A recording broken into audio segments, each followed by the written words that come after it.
할렐루야. 오늘 말씀 또 이스라엘의 승리의 소식입니다. 이스라엘이 하나님의 마음을 근심하게 만들고 하나님의 명령을 불순종하는 그런 모습을 보여준 때도 많이 있었습니다. 그러나 때로는 정신을 바짝 차리고 일치의 대오에서 흐트러짐이 없이 하나님의 말씀을 경청하고 하나님의 말씀을 믿고 하나님의 말씀대로 순종한 결과 하나님의 능력, 하나님의 구원, 하나님의 도와주심, 하나님의 기적을 체험하는 그런 모습들이 나타납니다. 하나님도 멋지시고 그 하나님의 복을 받고 있는 이스라엘 백성들도 참 멋진 그런 모습입니다. 말씀을 읽으면서 야, 이스라엘이 항상 이런 모습이었으면 좋겠다. 그런 생각을 더러 많이 했습니다. 그러나 어찌 보면 하나님을 정말로 기쁘시게 하는 순간보다는 하나님을 근심하게 만들고 걱정하게 만들고 실망시켜드리고 그렇게 할 때가 어쩌면 더 많았는지도 모릅니다. 그래서 우리는 구약의 이스라엘 백성들의 그런 멋진 모습과 실망스러운 모습을 통해서 오늘 우리들의 모습을 봅니다. 그냥 말씀을 읽으면서 꽤 오래전에 거의 3000년 이상 된 옛날 이야기에 해당되는 말씀인데도 불구하고 말씀을 읽으면서 야, 이거 우리들 모습 같은데? 우리들도 할 땐 좀 잘 하잖아. 근데 잘 못할 때는 허망하게 무너지기도 하는 것이 우리의 연약함입니다. 그나마 우리가 꼬꾸라지고 우리가 다른 길로 가버리지 않고 다소 아쉽고 다소 부족한 모습이지만 그래도 지금 이렇게 이 시간 예배 시간에 하나님의 말씀 앞에 모여 있는 것은 우리의 열심이 아니고 우리의 노력이 아니고 행운도 아니고 다 하나님께서 도와주시고 이끌어주신 덕분입니다. 우리 인간에게는 그리스도인들을 포함해서 용서받지 않으면 안 되는 심각한 죄들이 다 있습니다.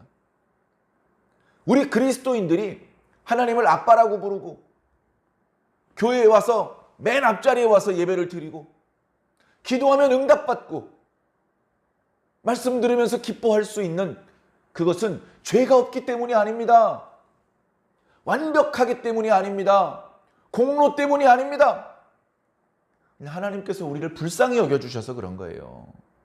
불쌍히 여겨주신 겁니다. 이스라엘 백성들은 오늘 전쟁에서 승리했죠? 네? 이스라엘 백성의 믿음이 완벽했을까요? 그들이 완벽히 기도했을까요? 여호수아 한 명이라도 완벽했을까요? 부족하죠. 그래도 여호수아가 하나님의 마음을 잘 이해하고 하나님의 말씀에 순종하려고 최선의 노력을 다했어요. 여호수아가 제일 열심히 했죠. 그러나 그 여호수아도 하나님 앞에 부족함이 있는데 하물며 나머지 이스라엘 백성들의 마음이겠어요. 그렇게 하나님의 백성인데도 불구하고 부족함 투성인데도 오늘 말씀에 하나님께서는 이스라엘 백성들이 물어보기도 전에 걱정하지 마라, 두려워하지 마라.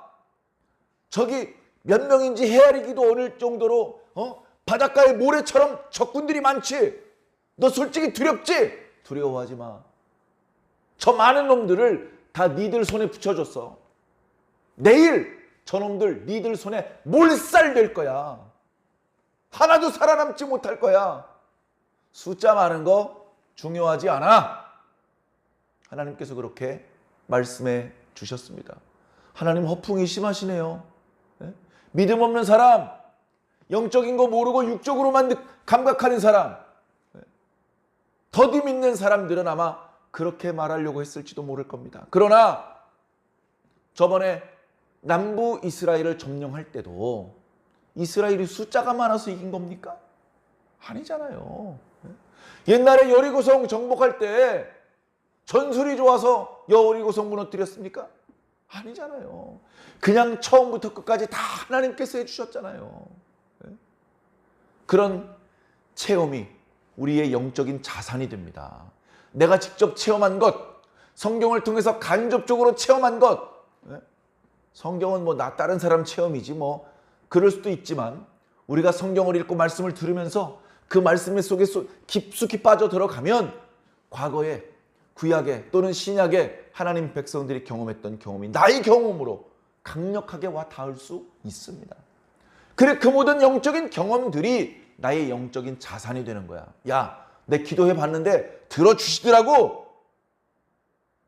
그때도 어려웠는데 그때도 극복했어. 그런 어떤 체험이 지금 현재 부딪히고 있는 어려움 앞에서 용기를 내게 만들고 하나님께 기도하게 만들고 용기를 내서 하나님께 순종할 수 있게 도와주는 것이죠. 그런 것이 전혀 없는 사람에 비해서 그런 영적인 체험이 영적 자산으로 있는 사람들은 더 안정감이 있고 더 지혜롭게 조금 더 수월하게 그 위기를 넘어갈 수 있는 것입니다.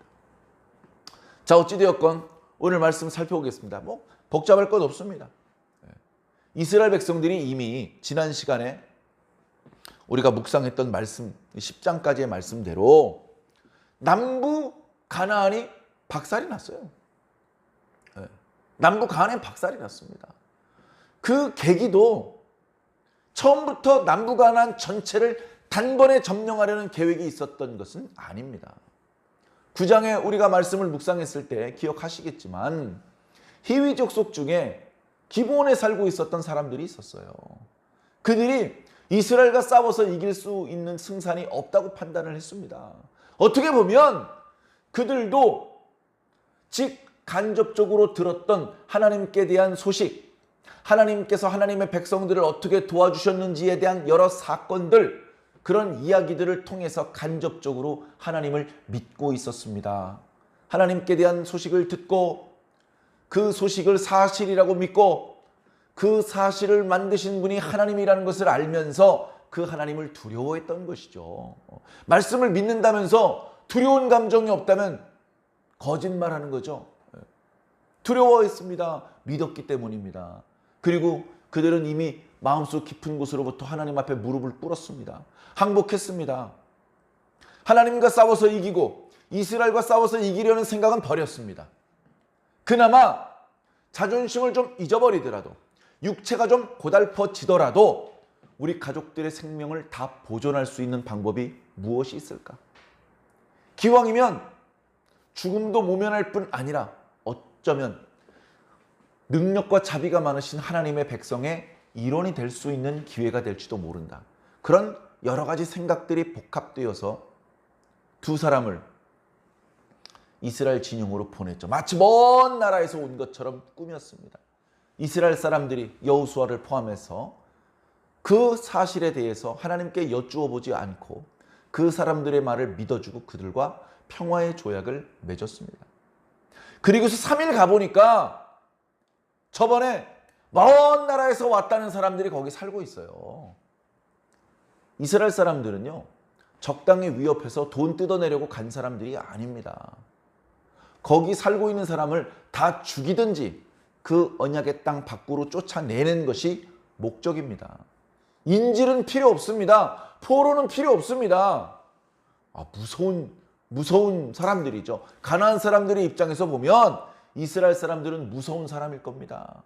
돈을 준다 그래도 소용없고 무릎을 꿇어도 소용없고 무조건 죽이겠다고 오는데, 그런데 기브온 성에 성문이 열립니다.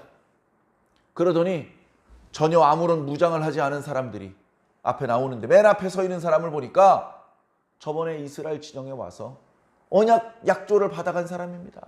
여호수아여 오셨습니까? 아니 너는 3일 전에 우리가 속았구나. 저희의 당신을 속인 그 행동을 용서해 주십시오. 우리는 오래전부터 하나님께서 당신들과 함께 하셔서 애굽에서 그리고 요단강 동쪽에서 하셨던 일들에 대한 소식을 들었습니다. 우리는 하나님을 두려워합니다. 우리는 그 하나님과 싸우고 싶지 않습니다. 하나님의 백성인 당신들과 싸워봤자 이길 수가 없습니다. 그렇다고 몰살을 당할 수 없어서 저희들이 그만 꾀를 냈습니다. 이제 저희들의 목숨이 당신들 손에 있으니 당신들 마음대로 하십시오. 그래서 여호수아와 족장들이 이스라엘 백성들을 말렸습니다. 이 사람들은 죽이면 안 된다. 우리가 하나님의 이름으로 맹세를 했기 때문에 약속을 어기면 우리가 저주를 받게 될지도 모른다. 백성들이 족장들을 원망하기까지 했습니다. 그래서 결국은 그들을 죽이지는 않지만 그들을 이스라엘 백성들을 위해서 또 하나님의 집에서 제사를 드리는 일에 필요한 장작 패고 물 깃는 역할을 시켰죠. 예, 뭐든지 시키면 열심히 하겠습니다. 그렇게 겸손하게 그들이 머리를 숙였습니다. 그래 이스라엘 백성들이 그들과 싸우지 않고 그냥 길갈로 돌아왔던 것이죠. 자, 그 소식이 남왕국 왕들, 예루살렘 왕 아도니 세덱에게 알려진 겁니다. 이 자식 봐라. 지금 이스라엘이 들어와서 벌써 여리고하고 아이성이 떨어져 가지고 우리 중남부에 있는 가나안 사람들이 힘을 합해서 이스라엘 사람들을 몰아내야 되는데, 아니 벌써부터 이스라엘 편에 우리를 배반하고 이스라엘 편이 된 놈들이 있어. 야, 이스라엘과 싸우기 전에 그놈부터 혼내주자. 우리를 배반하고 이스라엘 편에 붙으면 어떤 결과가 오게 되는지 알려주자. 그래서 우리 주변에 아무도 배반하지 못하게 하자. 그런 생각으로 이스라엘이 아니고 기브온 성을 공격을 했습니다. 기브온 사람들 혼자서 그 여러 나라들의 연합 군대를 막아낼 수가 없죠. 그래서 목숨 걸고 급히 길갈에 있는 여호수아에게 사람을 보냈습니다. 지금 당장 우리를 살려주러 오십시오. 언약하지 않으셨습니까? 지금 남부 가나안의 여러 왕들이 연합군을 형성해서 먼저 우리 기브온부터 공격한다고 합니다. 우리 다음엔 당신들입니다. 우리를 그 누구도 괴롭히지 않도록 당신들이 지켜준다고 맹세하지 않았습니까? 알았다. 우리가 곧바로 출발할 테니 먼저 가 있어라. 여호수아가 즉시 출발을 했습니다. 밤이라고 멈추지 않고 낮이라고 쉬지 않고 계속해서 행군해서 기브온 사람들이 힘겹게 남부 가나안의 왕들의 연합 군대와 이렇게 싸우고 있을 때 그 옆구리를 공격했습니다. 전혀 뜻밖의 방향에서 이스라엘 군대가 기습을 해오자 기브온을 공격하던 남왕국 여러 왕들이 당황했죠. 그리고 이스라엘 군대의 맹렬한 기세에 그들은 흩어져 도망가기 시작을 했습니다. 마침 해가 떨어지고 있었죠. 해가 땅에 뚝 떨어지고 달이 뜨는 상황이 되었더라면 남부 가나안에 살고 있었던 그 가나안 족속들을 죽이지 못했을 것입니다. 그들이 각각 자기가 살고 있는 성읍 속에 들어가 버리면 그들은 다 생존해서 나중에 언제 이스라엘의 뒤통수를 치러 오게 될지 모르는 것입니다. 그래서 여호수아가 헤야! 아얄론 골짜기에서 거기 멈춰 쏘아라. 달도 그 아얄론 골짜기에서 뜨지 말고 기다리고 있어요. 그래서 해와 달이 움직이지 않고 계속 전투를 수행할 수 있는 상황이 됐습니다. 이스라엘 군대가 끝까지 추격해서 그 전투에 나왔던 병사들을 다 전멸시켜버렸어요. 그리고 돌아왔습니다. 그들을 지도하는 왕들을 미리 가둬놨죠. 동굴 속에.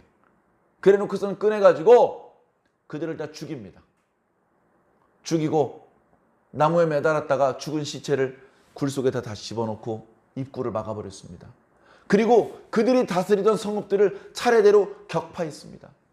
처음부터 그럴 작전은 아니었지만 남부 가나안 사람들이 기브온을 공격하는 바람에 이스라엘 사람들은 급하게 출전을 했고 하나님께서 도와주셔서 거기 있는 모든 남부 가나안 사람들을 다 진멸하고 그들의 성읍을 차례차례 함락해 나가기 시작을 했습니다. 그래서 그 넓은 지역을 단번에 점령할 수 있었다.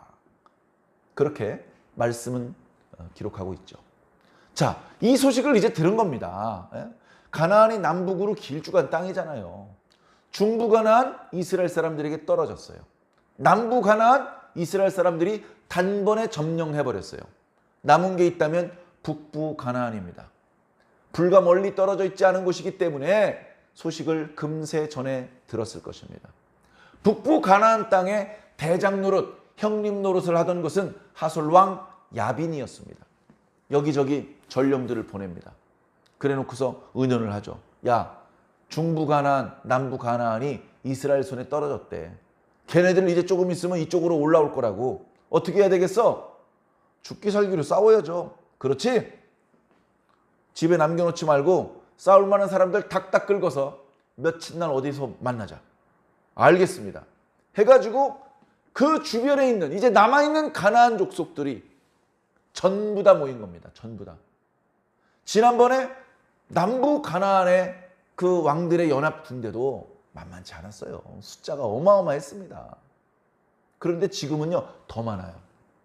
더 넓은 지역에서 엄청나게 많은 가나안 사람들이 지금 모여 있는 겁니다.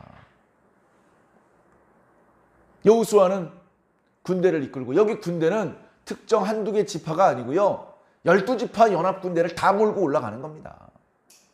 그 군대를 몰고 올라갑니다. 가서 적들이 싸우려고 진을 치는 모습을 보니까 지면을 꽉 메워버렸어요. 지면을. 숫자를 세는 게 불가능합니다. 너무 많아요. 너무.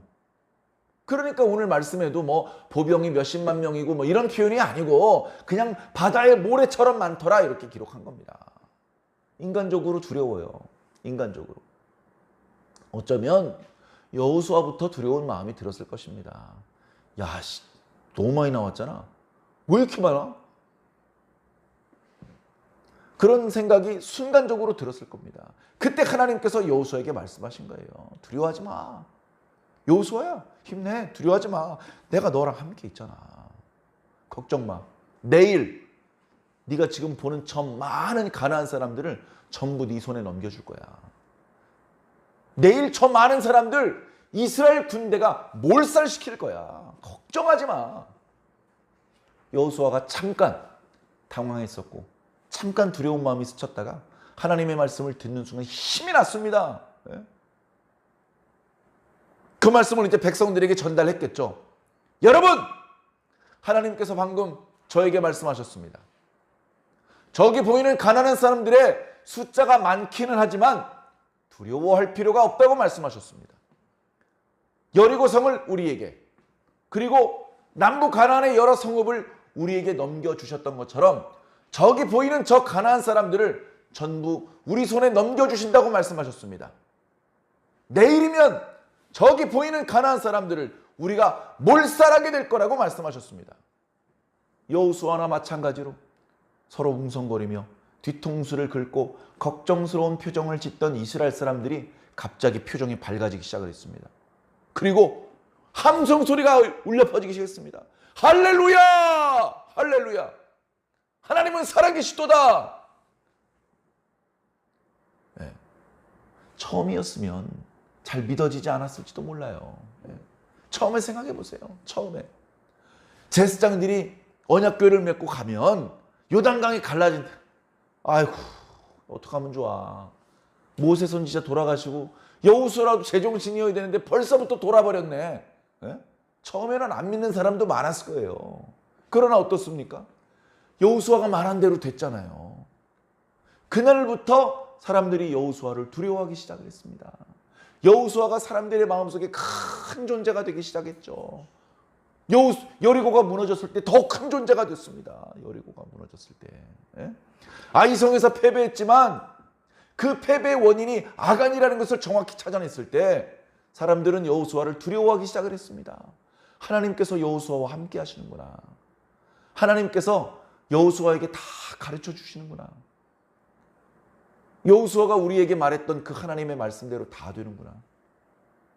그랬기 때문에 지금 적들의 숫자가 좀 많기는 하지만 지금 여호수아를 통해서 주신 하나님의 말씀을 들으면서 용기가 났던 것입니다. 그래, 두려운 마음에 밤잠을 설치다가 싸움도 제대로 못할 뻔했던 이스라엘 군대가 편안하게 발 뻗고 코 드르렁드르렁 골면서 자고 다음날 아침 힘을 내서 진격해 올라갑니다. 말씀을 보니까 갑자기 기습을 했다고 말씀하고 있습니다. 어쩌면 해가 충분히 뜨기 전에 아직 어두울 때 새벽부터 준비하고 있던 이스라엘 군대가 진격해 올라갔던 것 같습니다. 상대방은 숫자는 많았지만 아주 깔끔하게 그 많은 군대를 지휘하지 못했고 어중이 떠중이 모여서 오합지졸이었으며 군기도 약해서 정해진 시간에 기상하고 뭐 경계 근무를 서는 병사들이 시간에 맞추어 교대를 하고 이런 질서가 아직 잡혀있지 않은 상황이었어요. 그때 이스라엘 백성들이 갑자기 기습해 오니까 뭐야 준비도 안 되는데 공격하고 치사해. 전쟁에 치사한 게 어디 있습니까? 죽고 사는 건데. 그래 이스라엘 백성들이 그들을 박살내기 시작했습니다. 숫자가 그렇게 많아서 걱정했었는데 이스라엘 백성들이 그들을 진격해 가자 그들은 물거품처럼 사라지고 연기처럼 흩어지기 시작을 했습니다.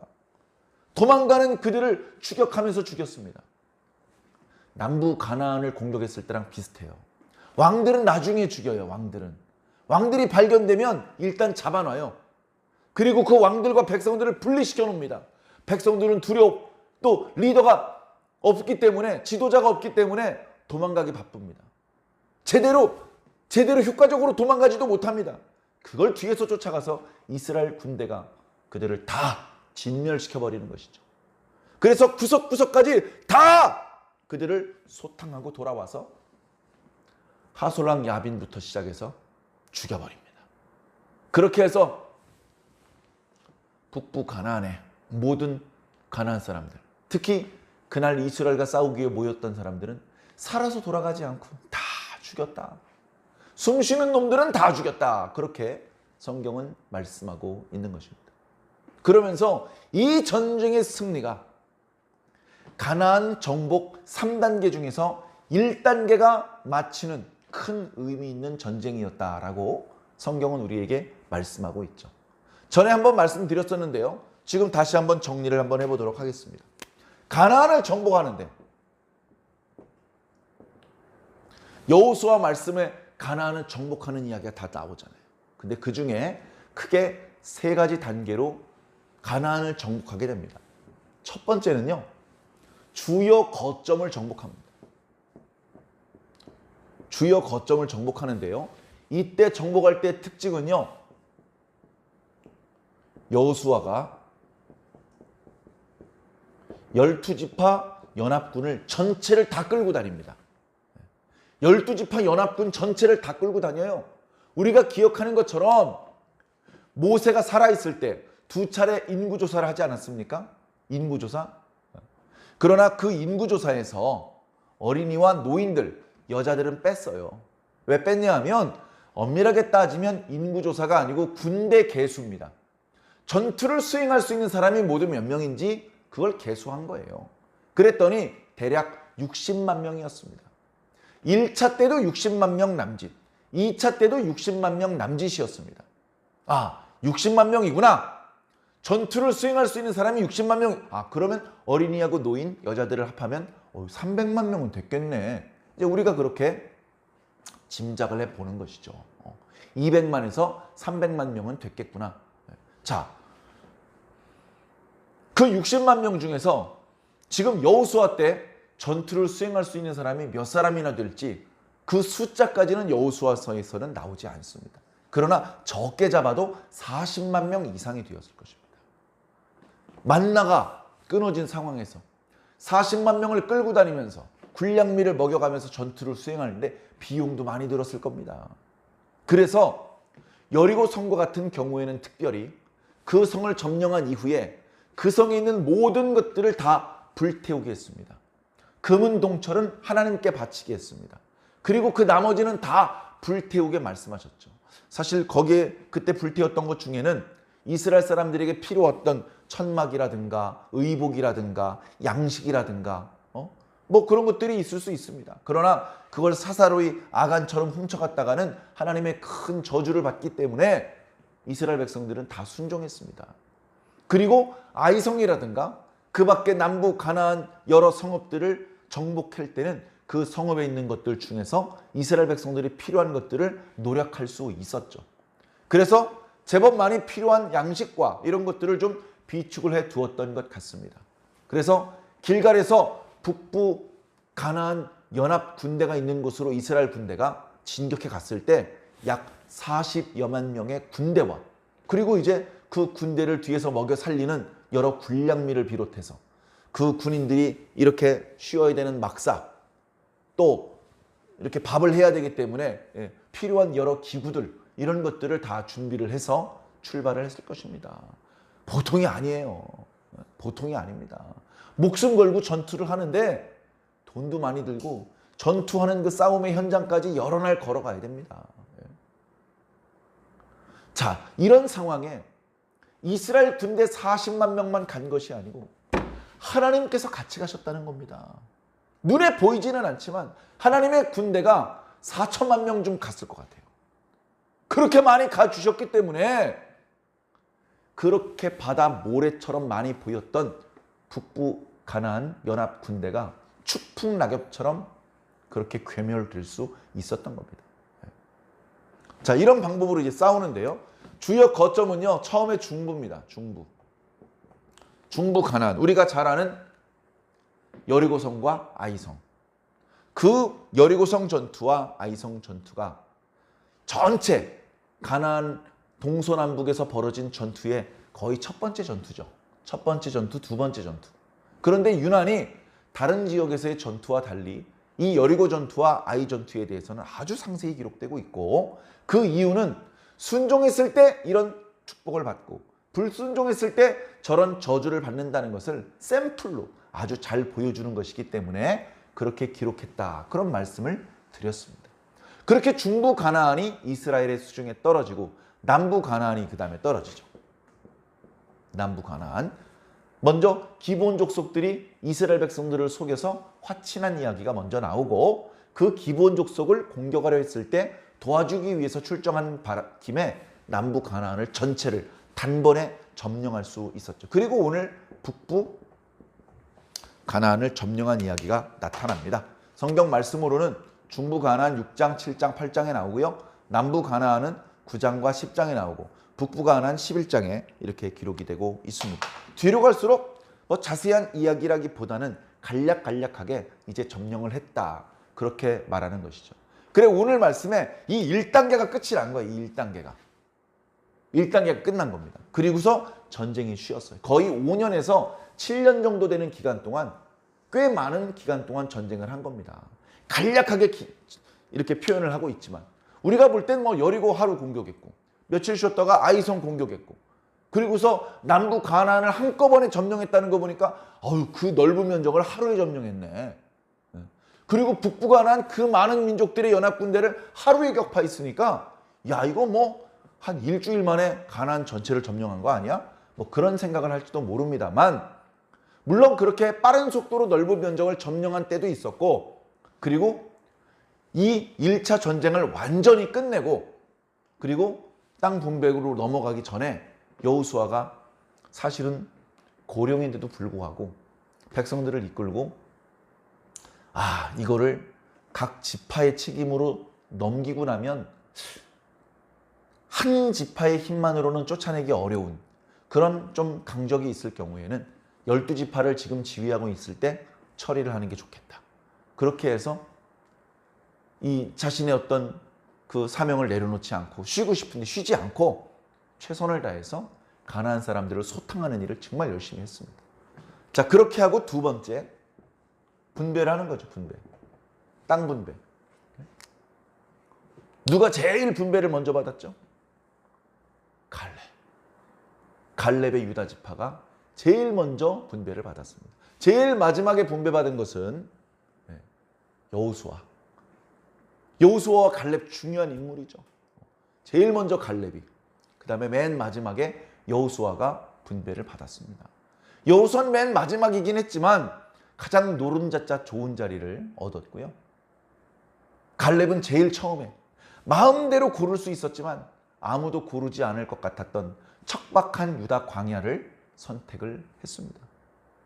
그것도 가슴 뜨거운 과거 모세 선지자가 살아있을 때의 일화를 지금도 생생히 기억한다면서 나는 저 길 달라고. 그래, 유다 지파가 남부 광야를 차지했죠. 그리고서 그 이야기는 또 나중에 자세히 말씀드리겠습니다.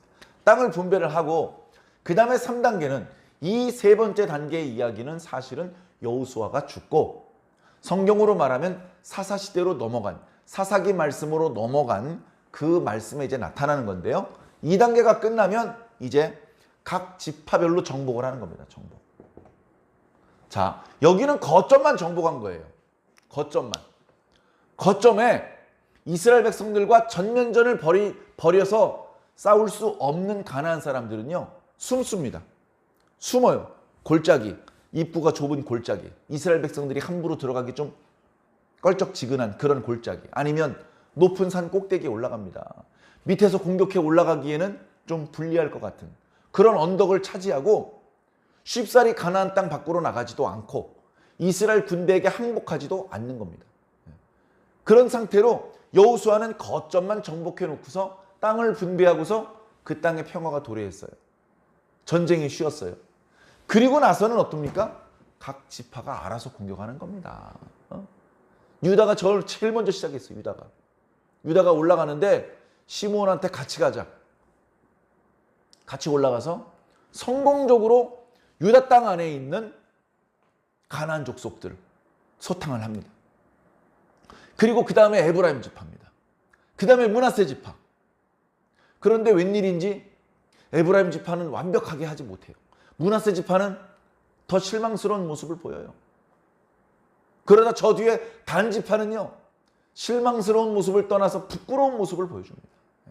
그런 이야기들이 이제 사사기 시대에 나오는데요. 이게 바로 성경에서 출애굽했던 광야에서 40년이나 방황했다가 모세가 죽은 이후에 여호수아와 함께 요단강을 건너서 그 가나안 땅을 정복했던 이스라엘의 역사입니다. 세 가지 단계로 얘기를 하는 것이죠. 오늘 그 중에 첫 번째 단계가 마무리가 됩니다. 오늘 하나님께서는 특별한 명령을 여호수아에게 내리셨습니다. 전투를 할 때 적들이 참 많은데 그들을 너희들이 이기게 될 것이야. 그러면 이긴 다음에는 어떻게 하냐면 적들이 몰고 왔던 말에 뒷발 힘줄을 끊어라. 말 뒷발 힘줄 끊으면요, 말은 강아지만도 못해요. 아무짝에도 쓸모없습니다. 힘을 쓸 수 없습니다. 달릴 수도 없고요. 수레를 끌 수도 없어요. 말 힘줄, 발목에 그 힘줄을 끊었다는 얘기는 이제 그 말은 말고기로밖에는 쓸모가 없는 겁니다. 자, 이것은 두 가지 의미가 있어요. 상대방이 다시는 이스라엘을 공격할 때 그 말을 쓰지 못하게 하려는 것이죠. 첫 번째. 두 번째는 이스라엘아, 너희도 말을 소유할 생각하지 말아라. 너희도 말을 소유할 생각하지 마. 그냥 다 발목 힘줄을 끊어. 뭐 기르든지 말든지 니들 맘대로인데 발목 힘줄을 끊어라. 그렇게 말씀하셨고, 또 한 가지는 적들이 전투를 벌일 때 이스라엘 백성들에게는 없는 병거가 있어요. 병거에는 말을 하나나 두 개를 매달아 가지고요, 그 위에 2명이나 3명이 탑니다. 한 명은 말을 몰고 한 명은 전투를 수행합니다. 거기서 창 같은 걸 휘두르거나 활을 쏘기도 합니다. 그 병거는요, 예를 들면 오늘날 탱크나 마찬가지예요. 병거 하나가 우르르 가면요, 그 옆에 있는 병사들이 우르르 쓰러져 죽습니다. 그런 위력적인 그 전쟁의 무기인데, 상대방이 병거를 엄청나게 많이 끌고 왔지만 하나님께서 전쟁을 이스라엘의 승리로 장식해 주셨기 때문에 그 병거에서 다 떨어지고 병거가 뒤집어졌습니다. 그때 너희들 그 병거를 잘 수습해서 너희들 걸로 만들지 말고 모아가지고 다 불살라라. 옛날에 쇠로 만든 게 얼마나 있겠어요. 쇠가 일부 나무하고 나무를 접합할 때 단단하게 하기 위해서, 또는 장식을 위해서 일부 금속이 쓰여졌겠지만 대부분 다 나무로 만든 거죠. 불 지르면 다 타는 겁니다. 그 병거들 다 모아다가 불살라라. 그렇게 이제 명령을 내리셨거든요. 그러면 보세요. 우리가 이스라엘의 첫 번째 왕이었던 사울의 이야기를 잘 알지 않습니까? 그때도 다 죽이라고 말씀하셨어요. 짐승들도 죽이고 또 아말렉 사람도 죽이고, 그러나 다 죽였지만 좋은 가축들을 끌고 왔고 또 아각 왕을 끌고 왔습니다. 그래놓고서 다 죽였다고 말을 합니다. 다 죽이라는 말씀 속에는 예외가 없어요. 예외가. 다 저기서 죽이고 끌고 올 필요 없어. 거기서 죽이고 빈손으로 오란 뜻입니다. 자, 그런데 오늘 여호수아는요, 하나님의 말씀을 완벽하게 순종합니다. 완벽하게. 오늘 그 말씀이 9절부터 15절까지 계속 나오고 있어요. 예? 여호수아가 9절에 여호와께서 자기에게 명령하신 대로 행하여 그들의 말 뒷발에 힘줄을 끊고 그들의 병거를 불로 살랐더라. 깔끔해요. 여러 가지 시킨 거 아니에요. 두 가지 시켰어요. 말 뒷발 힘줄 끊고 병거 불 살르라고요. 예? 이거저거 복잡한 거 시킨 거 아니에요. 다른 건 니들 맘대로 해. 집으로 가져가도 좋고 다 좋은데 말은 끌고 가지 마. 말은 뒷발 힘줄 다 끊어. 병거 지금 내 보낸 데서 다 불살라. 완벽하게 하나님께서 말씀하신 것을 준행했습니다. 이래야 복을 받아요. 이래야. 예? 이렇게 해야 복을 받습니다. 15절에 뭐라고 기록하고 있습니까? 여호와께서 그의 종 모세에게 명령하신 것을 모세는 여호수아에게 명령했다. 결국 하나님의 명령이 여호수아에게까지 전달되었죠. 여호수아는 어떻게 했습니까? 여호수아는 그대로 행하여 요겁니다. 내 생각엔 이렇게 바꾸어서 행하는 게 좋을 것 같아. 내 생각에는 일단 오늘은 요만큼 하고 내일은 나머지를 하는 게 좋을 것 같아. 이런 게 아니고 말씀하신 그대로 한다는 겁니다. 사랑하는 성도 여러분, 말씀하신 그대로 해야 되는 겁니다. 말씀하신 그대로 행하여 여호와께서 모세를 통하여 명령하신 모든 것을 하나도 행하지 않은 것이 없더라. 완벽하게. 성경이 이렇게 보증할 정도로 도장 꽝 찍어서 책임지고 이렇게 표현할 정도로 여호수아는 하나님의 말씀을 있는 그대로 실천하기 위해서 정말 부단히 노력했습니다. 아니 지금 여호수아는 싸우는 게 아니고 뭐 하는 거예요 지금? 우리 다 싸우느라고 바쁜데 여호수아는 말 힘줄 끊는 거 그거 감독하고 있어요. 병거 불사르는 게 더 중요해요. 그걸 순종할 때 적군을 완벽히 소탕할 수 있도록 하나님께서 싸워주시는 겁니다. 말씀 대충 순종하고 나중으로 미루고 사람 부족하니까 일단 싸우자고? 그러다 지는 거예요. 하나님이 안 도와주시고 우리끼리 싸우면 지는 겁니다. 우리가 조금 일손이 부족해도 하나님께서 일해 주시면 됩니다. 우리가 좀 힘이 부족해도 하나님께서 싸워주시면 되는 겁니다. 그 하나님의 능력은 순종으로 끌어당기는 겁니다. 순종. 우리가 믿고 순종할 때 하나님의 능력이 역사되는 것이죠. 자, 생각해보면요. 예수님이 어땠습니까? 예수님이야말로 순종의 아이콘이에요. 예수님이야말로 하나님께서 하신 말씀을 행하지 않은 것이 없더라. 구약 성경에서 예언한 것 중에서 성취하지 못하신 것이 없더라. 예수님이야말로 순종의 아이콘이었습니다. 하나님께서요, 예수님을 무척 사랑하셨어요. 아니, 아들이니까 당연히 사랑하지. 여러분, 한번 솔직히 생각해 보십시오. 여러분 자녀보다 옆집 아이가 더 사랑스러울 때 없습니까? 여러분 아이는 괘씸해 죽겠고 미워 죽겠고 옆집 아이가 더 착하고 똘똘하고 영민해 보일 때는 없습니까? 내 아들보다 옆집 아들이 잘생겨 보일 때는 없습니까? 내 딸보다 옆집 딸이 더 이뻐 보일 때는 없냐고요. 하나님께서 단순히 당신 아들이기 때문에 예수님을 사랑하신 것입니까? 예수님께서 순종 잘하니까. 예수님께서 순종 잘하시니까 하나님이 너무너무 예수님을 사랑하신 거예요. 우리가 잘 아는 것처럼 죽기까지 순종하셨습니다. 죽기까지 쉬운 걸까요? 아무나 다 할 수 있는 걸까요? 그렇지 않습니다. 근데 예수님께서는 순종하셨어요. 아버지, 제 뜻이 있어요. 제 바람이 있어요. 근데 그거 말고 아버지의 뜻대로 되기를 원하나이다. 하나님께서 많은 거 바라지 않으셔요. 하나님께서는 많은 거 바라지 않으시고요. 전부를 원하십니다. 전부. 많은 거는요. 80%, 90%가 많은 거예요. 하나님께서는 99%를 원하시는 게 아니에요. 100%를 원하셔요. 100%! 특별히 우리 마음의 100%를 원하십니다. 우리 마음. 우리가 세상을 살면서요. 직장 다니면서 번 돈 100%를 하나님께 드릴 수는 없어요. 우리가 생활하잖아요. 잠도 자고 밥도 먹고 우리 시간의 100%를 하나님께 드릴 수는 없어요. 마음은 드릴 수 있잖아요. 마음은. 네? 물론 요즘에 아내들은 남편의 두툼한 월급 봉투를 원하기도 하지만 근본적으로는 남편의 100%의 사랑을 원해요. 네?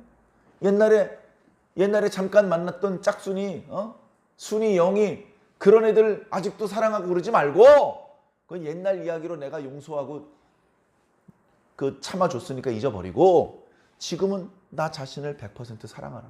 그걸 바라는 거죠. 네? 내가 그래도 당신을 최고로 사랑해. 당신을 자그마치 51%나 사랑한다고 그런 말에 만족할 여자가 어디 있습니까? 막 웃으면서 우리 남편은 나를 51%나 사랑한대. 그걸 자랑스럽게 말할 여자가 어디 있습니까? 승질나는 얘기죠. 승질나는 얘기. 그럼 49%는 어떤 여자를 좋아하는 거냐? 싸움 날 일입니다. 우리가 하나님께 하나님 제가 그래도 마음의 51%는 하나님을 사랑합니다. 그걸로 하나님 기쁘시게 해드릴 수 있겠습니까? 하나님의 말씀 중에 제가 60%는 순종할 수 있습니다. 그래가지고 뭔 축복 받겠습니까? 그걸로 뭐 하겠습니까? 물론 부족한데도 불구하고 하나님께서 우리를 불쌍히 여겨주셔서 우리가 여기까지 온 것이고 그런 하나님의 놀라운 사랑과 자비가 우리에게 큰 힘이 되고 기회가 되고 우리가 또 성장할 수 있는 어떤 힘이 되는 거긴 하지만 근본적으로 하나님께 전부 드려야 되는 거예요. 전부. 사랑하는 성도 여러분, 우리가 예수님을 본받아야 되지 않습니까? 여호수아라는 이름에서 예수라는 이름이 나온 거예요. 여호수아라는 이름이요. 구원한다는 얘기잖아. 구원한다. 건진다는 얘기잖아요.